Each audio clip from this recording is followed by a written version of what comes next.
Genesis chapter 8. The flood recedes. God remembered Noah, as well as all the wildlife and all the livestock that were with him in the ark. God caused a wind to pass over the earth, and the water began to subside. The sources of the watery depths and the floodgates of the sky were closed, and the rain from the sky stopped.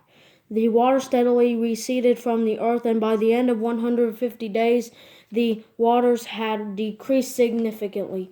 The ark came to rest in the 7th month on the 17th day of the month on the mountains of Ararat. The waters continued to recede under the 10th month. In the 10th month, on the 1st day of the month, the tops of the mountains were visible. After 40 days, Noah opened the window of the ark that he had made, and he sent out a raven. It went back and forth until the waters had dried up from the earth. Then he sent out a dove to see whether the water on the earth's surface had gone down. But the dove found no resting place for her foot. She returned to him in the ark because water covered the surface of the whole earth. He reached out and brought her into the ark to himself. So Noah waited 7 more days and sent out the dove from the ark again. When the dove came to him at evening, there was a plucked olive leaf in her beak. So Noah knew that the water on the earth's surface had gone down.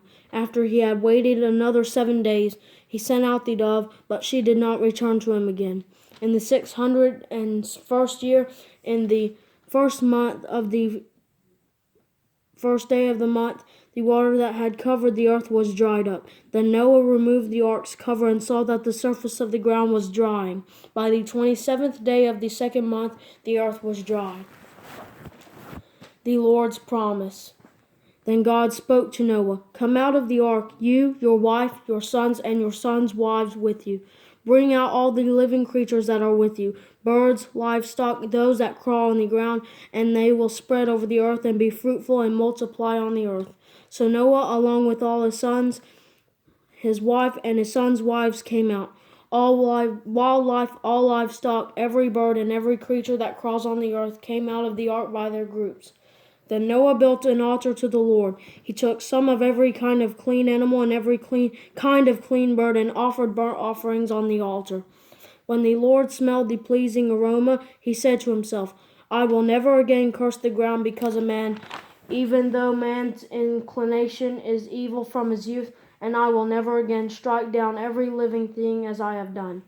As long as the earth endures, seed time and harvest, cold and heat, summer and winter, and day and night will not cease."